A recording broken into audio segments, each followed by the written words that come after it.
વડે આપ પછાડે આવો છો, ક્યાં જવું છો? કોઈ સ્વજનને ત્યાં? હા, જવું તો છે સ્વજનને ત્યાં, પણ એ ક્યાં હશે? એ કોણ? મારે તો મારા સંમિત્રને મળવું છે. તમારી પૂછપરછ કોઈ જૂના સખાની લાગે છે.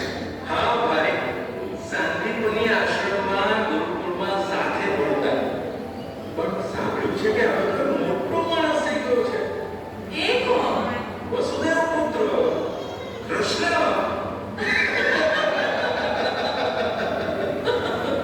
તો તમારે દ્વારિકાધિપતિને મળવું છે, એમ જ ને? હા, મહારાજાધિરાજ શ્રી કૃષ્ણ તમને મળશે. એ તો વિશ્વજનોના ઉદ્ધારની યોજનામાં વ્યસ્ત છે. ત્યાં તો દિલ્હી ભાવે જીવન ચોપાટમાં બેઠા છે ધાર્મિક સભા. ભલે ભલે, પણ બોલો ખરા કઈ તરફ છે એમનો નિવાસ? આમ તરફ બધા ત્યાં મહેલો છે, તેમાં 5મો વિભાગ રહે છે. મહારાજ દ્વારકાધીશ એટલે કે તમારા શ્રી કૃષ્ણ એમાં બિરાજે છે. પાગલ થઈ ગયો એમ લાગે છે. પરમ વૈભવી કૃષ્ણ અને આ તો કાળ અરે પેડ ક્યાંથી આવ્યા?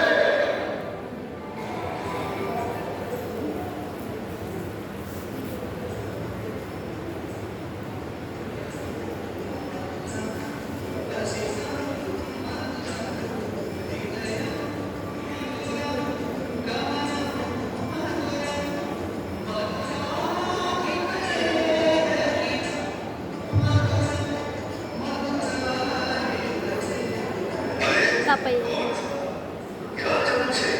નહીં, કૃષ્ણ રહે છે ને? સરખું મહારાજાધિરાજ દ્વારકાધીશ શ્રી કૃષ્ણદેવ રાયની વાત કરો છો આપ? ભાઈ તે બોલે, પણ એ અહીં જ ને. હા, પણ તમે સાંભળતા નથી. અત્યારે આપણું પૂજન ચાલે છે. પણ તમે કોણ છો? અને ક્યાંથી આવો છો? દૂરથી આવું છું. એનો બાળપણનો મિત્ર છું, સુદામા. શું છે પ્રવીણ? આજ ઉપર કોઈ વિપ્ર આવ્યા છે. કહે છે કે શ્રી કૃષ્ણને મળવું છે. શ્રી કૃષ્ણ? કહે છે કે એમના બાળપણનો મિત્ર છું, સુદામા. કોણ સુદામા? સુદામા? ઓ સુદામા! હા, હા, હું સુદામા. પણ તમે નહીં. તું સુદામા. તારો બાળ સખા કૃષ્ણ છે. ઓ કૃષ્ણ. અરે મિત્ર. તમે જાઓ. અરે એના પગલે પગલે ફૂલ વેચો દાસીઓ. પણ અરે એ મારો ગુરુકુળ મિત્ર છે. લાવો, વાળી લાવો. મારે મારા મિત્રના પગ પખાડવા છે.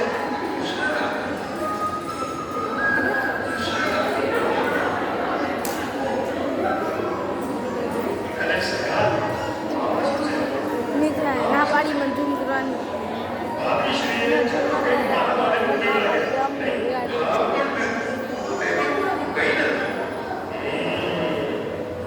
મારા માટેનું મધુર દ્રવ્ય.